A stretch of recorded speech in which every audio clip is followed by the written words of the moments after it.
What happens when a bloodthirsty killer meets someone with an equal amount of literal bloodlust? A prolific serial killer in Strickfield faces down a blood-sucking creature of the night as it's vampire versus serial killer, and they're playing for keeps.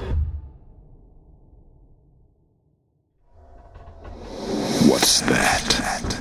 You want to be scared? Come with me.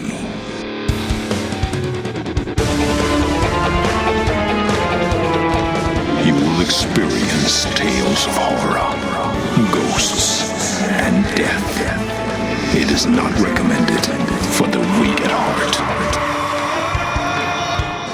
Listen in the dark. It's more fun that way. This is Weekly Spooky.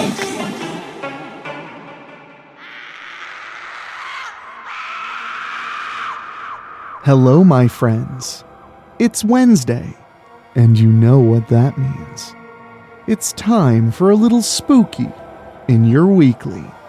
And my friends, it's the last show before October. The air is getting cool, the leaves are falling and getting crunchy, and I smell pumpkin spice, even in my dreams. And in October, Weekly Spooky will be releasing 9 shows. From Terrifying and True, to Weekly Spooky, to our monthly Spooky, and of course, our Halloween special, which will be celebrating our 3rd year as a podcast. So I hope you're ready, and I hope you're subscribed, because this is the place to go to get yourself in the Halloween mindset. And while you're subscribing, if you want to help the show in a very easy and free way, just go to your favorite podcast app and give us a star rating. We really do appreciate it. We have 109 ratings on Apple Podcast. Give us a couple more. It helps people discover the show and give it a chance when they've never heard of it before. And if you want to support us more directly, you can join our Patreon for as little as $1 a month, and you get bonus shows, all kinds of behind-the-scenes content, and of course, my undying gratitude. We're at 89 backers right now on Patreon. Can you help me hit 100 by the end of the year? If you've been thinking about pulling the trigger on it, now is an excellent time. But speaking of excellent times, I can feel the chill in the air. I think it's time we go on a little road trip to Strickfield and see just what the Angel of Death has planned for us. Right after these words from our sponsors. Blood Rage by Rob Fields. It's been 7 months since I spoke to you. I believe it was during the winter, when I was sick with the flu. At the time, I was after Delphine Brewster Sloane's daughter, Rigby, who had gone on a murder spree, all because of her love for Franklin Sloane. Delphine's stepson turned into an obsession. I had Rigby prepared and was ready to claim her to satisfy my bloodlust. Unfortunately, my sickness became my undoing, and it nearly killed me. This allowed Rigby to escape. She's still out there as of now, which is 7 months from that time. Franklin and I haven't really talked. Delphine still calls me to check up on me and make sure I'm okay. I've been doing everything I can to keep my sex drive in control, but I'm to the point where I must mate. It has also been some time since I've claimed a victim. In addition to my sex drive, my bloodlust is also pushing me. It's late August. The summer semester has ended. The fall semester won't begin for 2 more weeks. I currently work as a college intern for the Strickfield Police Department. However, I'm also a serial killer. I'm sitting alone in my dorm room at Strickfield University, brushing my shoulder-length dirty blonde hair. I almost always never have a roommate. For the record, I have never killed any of my roommates. Not when all of them were innocent. During my time here at Strickfield U, I've had a grand total of 3 roommates. 1 flunked out, 1 got pregnant, and 1 left to live with her boyfriend. I sigh when I think about how I've lived in this dorm room, alone. It's good for being a serial killer, however, I'm in desperate need of a mate. Then I hear a knocking at my door. I put my brush down and go to see who it is. I open the door to see my potential new mate, Detective Drake Kazmierak. "Morning, Rage." I fake a smile. "Hey, you." When I see he's got food in his hands, I step aside and invite him in. "We've got a case," Drake says. "I brought you breakfast."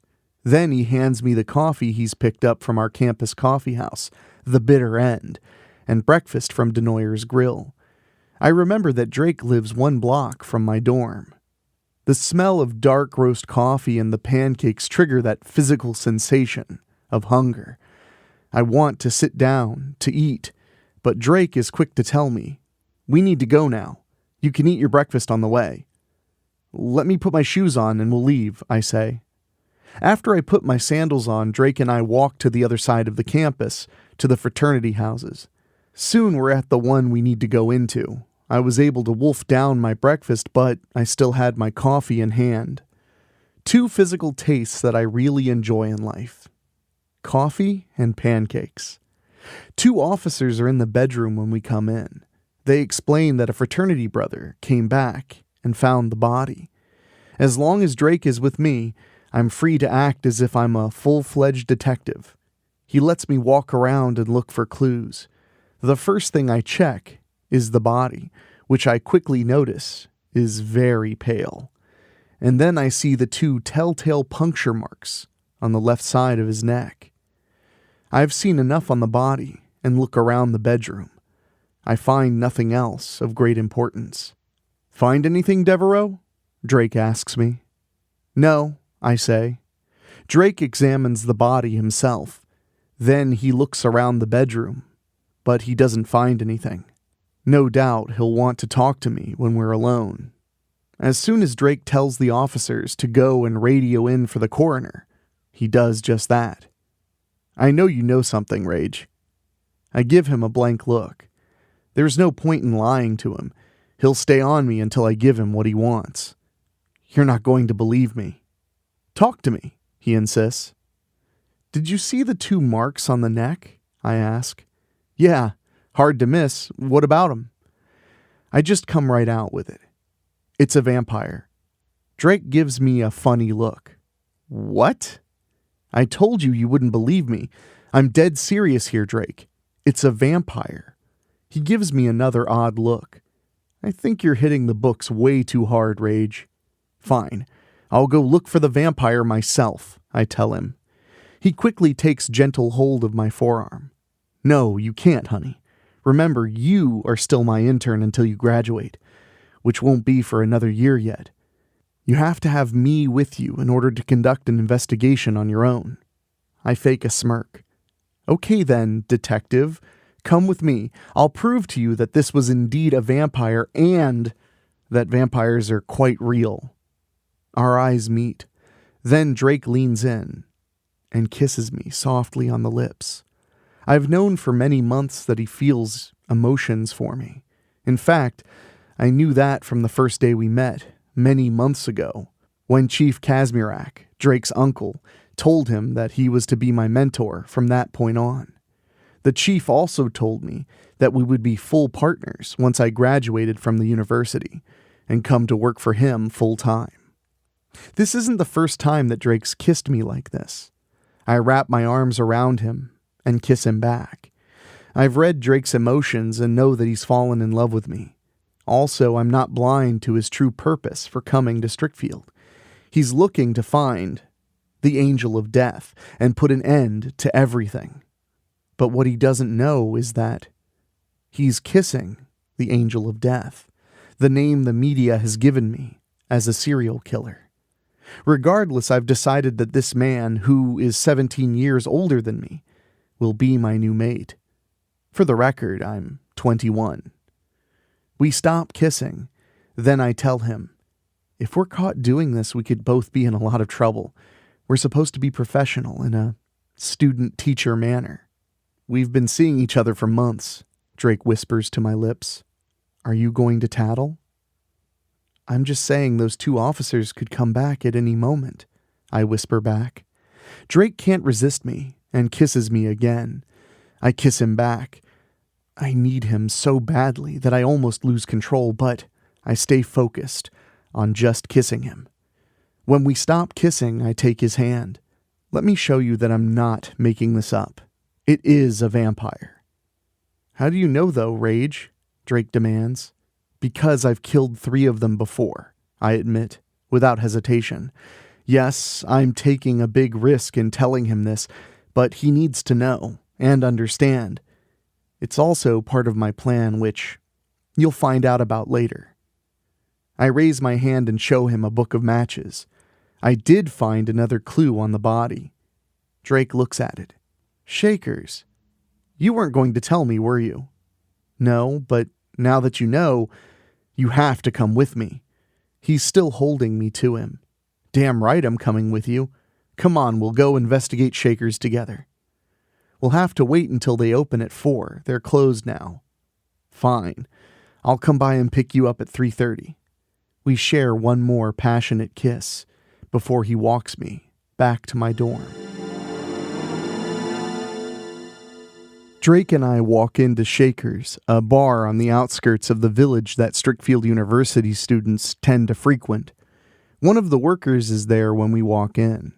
We ain't open for another 15 minutes, he says. Drake shows him his badge. That's okay, we just want to talk to you. Were you here last night? Yeah, I close most every night, he replies. Drake shows him a picture of the victim. He look familiar to you? Yeah, he comes in here and drinks quite a bit, usually with his fraternity. Don't worry, he's over 21. I know he just graduated. Last night was goth night. He was in here with some different people. Goth people, shiny leather, dressed in black, look pale. He's been in here with them a couple of times. He was sure drunk off his ass last night. Do you know where the goth people came from? I ask. I mean, do you think they're from the university or maybe from somewhere else? He starts to tell us he doesn't really know, but then he stops himself. Hold it. Let me get into the computer real quick. It's one of those computers that doubles as a cash register. We wait for him as he touches the computer screen repeatedly. Then, got the record right here. Everything was paid for with a credit card. The transactions are still here. The card the guy used didn't have a signature on the back, so I had to ask for some ID. It was a student ID from North Ridgeway University. He hands me a copy of the ID. We always scan the IDs in case of card fraud. We ask him a few more questions before we head out. As soon as we're back in Drake's car, we both look at the printout again. Looks like we're heading home, honey. What, you need to go to class? Drake asks quickly. I thought you were done. No, I mean, we need to head to North Ridgeway. That's where I'm from. You do realize we have no jurisdiction in North Ridgeway, right? Drake asks. We don't. You're right. Then I fake an apologetic look. Maybe I'd better do this on my own. Drake shakes his head quickly. Not happening, Rage. I told you. I know what you said, I cut in, but the person I can get to help us is with the North Ridgeway PD. And I'm telling you right now, you do not want to meet her. She's my mom, and she will eat you alive. What, because I may be seeing you? Drake asks with a wicked smile. I fake a sneer. You are seeing me, but Mama may want you all to herself. She's one wickedly wild cougar. I'll take my chances with your mom. I sigh and shake my head slowly. Okay, you were warned. Mama answers the front door and is so delighted. Baby, you finally came home. Then she sees Drake. And who is this yummy guy? She looks at me again. Are you fucking him? Because if you aren't, I'll gladly take him. Drake is immediately caught off guard when he sees and hears Mama and looks mortified. I take his hand and give him a sympathetic look that says, I warned you. Here's the best way I can describe how Mama differs from me. Physically, I've overheard men at the campus describe me as a really hot chick. They've even commented on how big my tits are, but Mama, she's 50, but looks like she could easily pass for around 30 to 35. She's got a very hot body of her own, complete with long, wavy red hair that practically burns like fire, sparkling green eyes, six-pack abs, and even bigger tits than mine. I'll let you in on a little secret. Mama's tits are fake. She got them done when she was actually 30, as a birthday present to herself. Mine are, indeed, all natural, and Mama sometimes looks at me with jealousy because of it. Mama looks at me with a devilish grin. Baby, did you come home to tell Mama that you're gonna marry this man? Drake is mortified again. Oh my God. I let go of Drake's hand and take Mama's. Drake and I are on a very important case right now. I'm still an intern at Strickfield PD, and he's my mentor. We came here to look for somebody. A vampire. Mama gets real serious now. Inside. She steps aside and lets us come in. Mama's got a huge house, enough for a good 10 people to live in. This is the house I was raised in. Ever since I left for Strickfield University, she still chooses to live here, all by herself. Since Mama's still the hot cougar, she's out getting as many young college studs as she can. I catch her stealing peeks at Drake, and I know I have to keep him with me. If Mama gets him alone and works her feminine charms on him, she'll completely devour him. This woman has both incredible energy and a very high libido. As ravishing as she still looks at 50, almost no man can say no to her. Mama stops checking out Drake for the moment and motions for us to come to the den where she keeps her computers. You sure you're after a vampire, baby? Positive. I tell her about the puncture marks we found on our victim. Drake hesitates, but he points a shaky finger at Mama. You mean you actually believe in vampires too? Mama looks him right in the face. If baby tells you it's a vampire, then you better fucking listen to her. I've had plenty of dealings with those blood-sucking motherfuckers myself. I taught baby everything I know about vampires, among other things. I hand Mama the picture from Shakers. Have you seen this guy before? She shakes her head slowly. I don't believe so. That's why I've got this computer. She puts the photo into a scanner next to the black computer, her dark web computer. About a minute later, a graphic display appears of the guy. Maximilian Thorne. With a name like that, he's likely to be a vampire. She turns to us. And you came to me because your lead is here, and you need a cop from North Ridgeway to assist you. Correct, I reply. But Drake is very observant. Wait a minute. Assuming vampires are real, aren't they supposed to not cast a reflection? Mama's quick. Some vampires use old bloodstone to let them cast a reflection. That's old with an E on the end. Mama turns to me and folds her arms in front of her. You know, baby, I was expecting you home for Christmas. If I didn't know better, I'd swear you were avoiding me. Am I really that bad of a mama to you? Do I really embarrass you that much?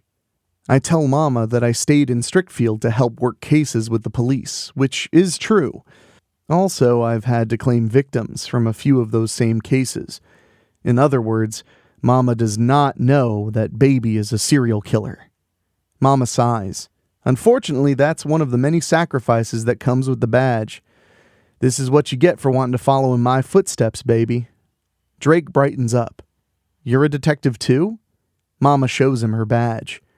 Detective Chantel Devereaux, North Ridgeway PD, and yes, I'll help you with your vampire. In fact, I know where all the vampire hotspots are here in the city. Later that night, the three of us leave the house. This time we hop into Mom's fire engine red Corvette. Believe me, she loves tearing up the streets with her favorite toy. She speeds down one street, then another. Eventually, she veers right into the parking lot of a nightclub called After Hours.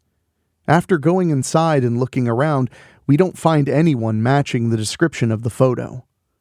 We get back in the Corvette and go to a second club, Dark Paradise. No luck there. Third time's a charm.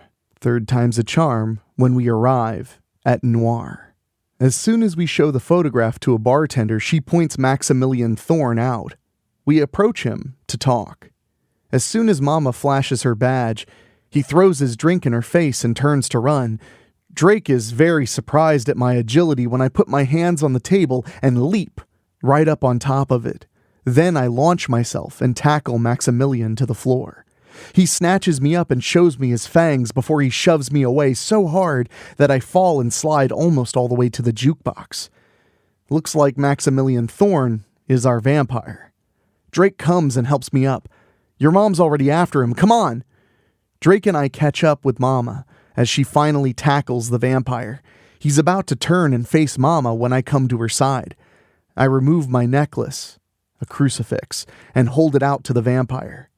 When he's clearly not being affected, Mama shoves my arm down and produces her own crucifix. Thorne raises his hands in front of him now. I can tell Mama's pissed at me. Reagan, how many motherfucking times do I have to tell you? You need to have faith if you want your cross to work on these fucking things. How many times? She only called me Reagan when she was upset with me. Sorry, Mama, I say. She sighs and speaks calmly. I'm sorry I went off on you, but this is very important. She puts a hand on my forearm. Remember where you came from and who raised you right, baby. Mama still holds her cross as she grabs Maximilian by his hair. Now you motherfucker, you were at a bar called Shakers over in Strickfield. I suggest you tell my baby girl here everything that she wants to know. Maximilian seems ready to argue with Mama, but then he sees me and suddenly becomes very scared. What the hell are you? No doubt he's seeing what many of my past victims have called my evil face. They've said that my eyes have glowed red and/or that I'm pure evil. I've often wondered how I can be truly evil if I'm protecting innocence time and time again. For the record, I have never taken an innocent life, not even when my bloodlust is nagging me to be satiated. Every serial killer has a code they follow, and I have mine. Mama raised me to be a good girl. I truly believe that it was because of her teachings and values that I destroy the scum that I find and leave the innocents alone. Killing innocents is a line I will never cross. Maximilian spews out everything he knows to Mama, just like that. He reveals that it was his sister, whose name is Sharanda, that drank the fraternity boy. Apparently, he thought she was going to turn him, but she only intended to feed. Maximilian tells Mama that Sharanda's crypt is in the big cemetery a few blocks from the university. We listen as he gives us all the details. Then he points to me. Just keep her away from me. Mama looks right at me. Then she turns back to him. What is your problem with my daughter? Maximilian points at me again. Trust me, you do not know what true evil is.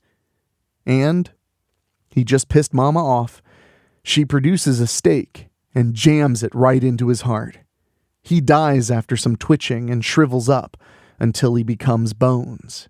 He's not a master vampire, so we don't also have to decapitate him. Mama turns to Drake and me. Okay, I've got weapons in the car. I can tell you right now that this Sharanda is not going to be alone. She suddenly reaches out and slaps Drake's shoulder. Hey, head in the game, boy. You just saw one vampire.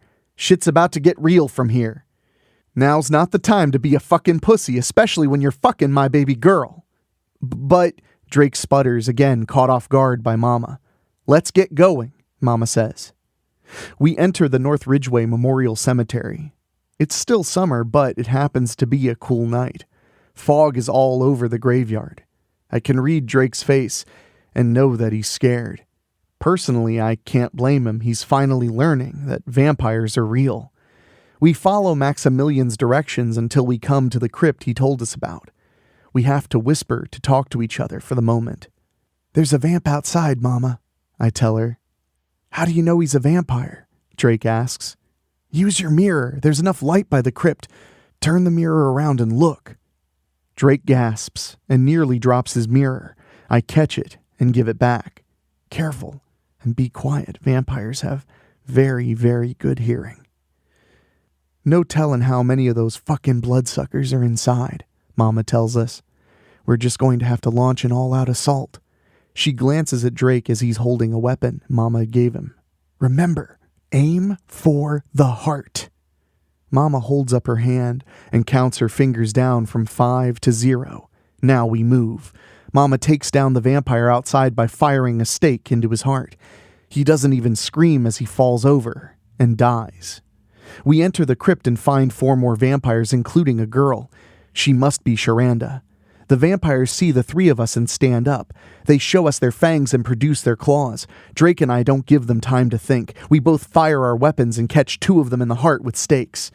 I breathe with satisfaction as my bloodlust is finally sated. That just leaves the 1 remaining male vampire, and Sharanda. You won't stop me, Sharanda hisses, transforming into a giant bat. Then she flies right past us. Baby, I've got this, Mama. I turn and run out of the crypt and pursue Sharanda. Using the skills I've accumulated both from Mama and my many years as a serial killer, I track Sharanda to another part of the cemetery. You should have never left your pack, Sharanda purrs at me. Someone has to destroy you, I tell her. You killed that fraternity boy and left him dead in his room. She laughs, coldly.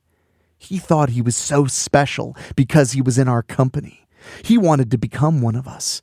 He thought we were just glamour and high society. So I seduced him and finished him off by drinking him dry. And by your admission, you've just condemned yourself into my hands, I say. Sharanda laughs again and raises her claws. I produce a crucifix and bring her to her knees. I already know the real truth about crosses. Faith in a crucifix doesn't mean belief in God or religion. It means believing that the crucifix will truly protect you. My lack of faith earlier was all just an act. And though I did kill 1 vampire a little bit ago, which satiated my bloodlust, I still want to kill Sharanda. Sharanda shrieks and launches herself at me to make me drop my cross. The 2 of us fight now. Like I told Drake, I've already bested 3, now 4 other vampires. Thanks to my photographic memory, I know how they operate and can anticipate their moves. Sharanda makes the big mistake of trying to warp behind me. I have a bottle of holy water in my hand and bring it up fast to splash her right in her face. She screams and covers her head as she falls to her knees. Then she finds out I'm much stronger than I look when I quickly raise my foot to her chin and connect hard enough to knock her out. Sharanda wakes up to find that she's secured to the top of a burial vault in the middle of another crypt. I've got her bound with bungee cords and a crucifix just above her heart. No! You've bound me with your accursed cross, she growls. You've weakened me. I can't move. Yes, and now you belong to me. I show her my smartphone. I don't know every victim you've killed, but I do have 1 picture to show you. Remember the fraternity boy you killed? His name was Sheldon Hayes. He may have been trying to get in with your group, but he hadn't taken a life. He was still innocent. You killed him in cold blood. And now I claim you. Sharanda laughs. You think you're going to end the killing with just me? Oh, I know there are many more of you out there, I assured her. But right now, I'm only concerned with you. Tonight, you're going to be my latest victim. You're bound by that crucifix, which means you're staying right where you are. Sharanda locks her eyes with mine and tries to glam me. But she's in for a surprise that one of her kind would never expect. She winces and finally starts screaming, seeing that I'm not like other human beings. She finally turns her eyes away from mine. Like her dead brother, she also demands, "What the fuck are you? You're true evil incarnate." Now she's really frightened. "Get away from me!" I caress the side of her face.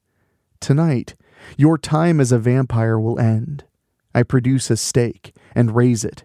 And now, Sharanda Thorne, let the punishment fit the crime.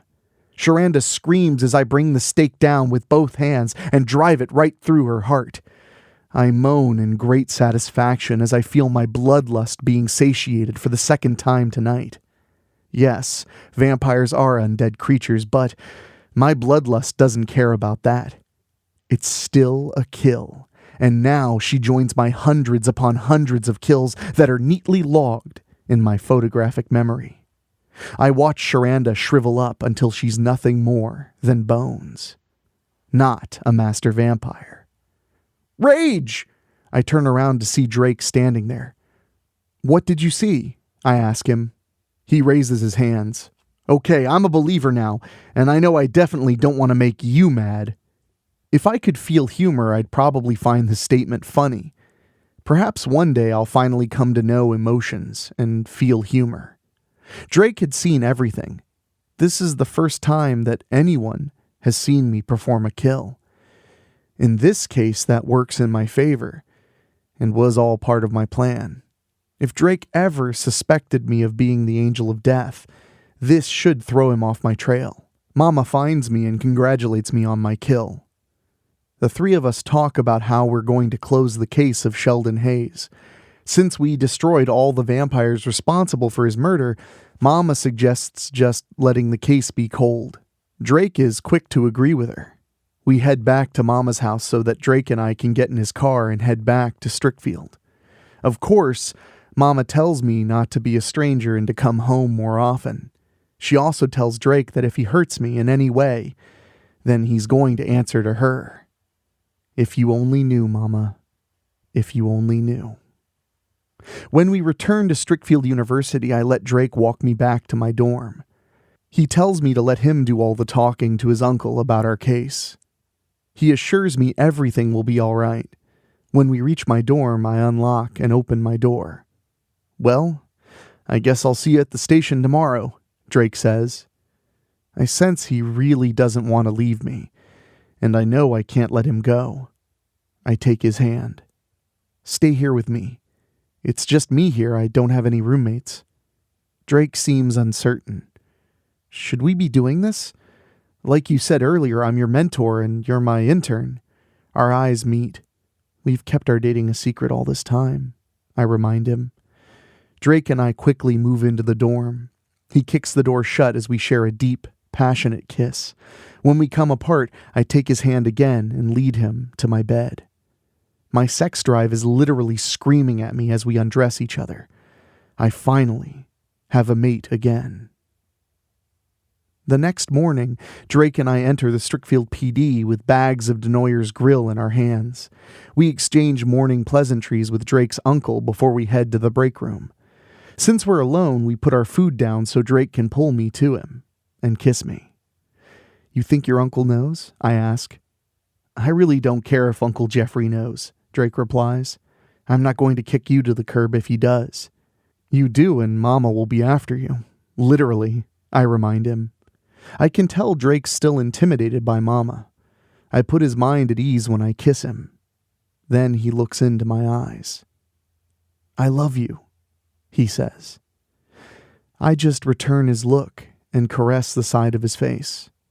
After that, we sit down and have breakfast.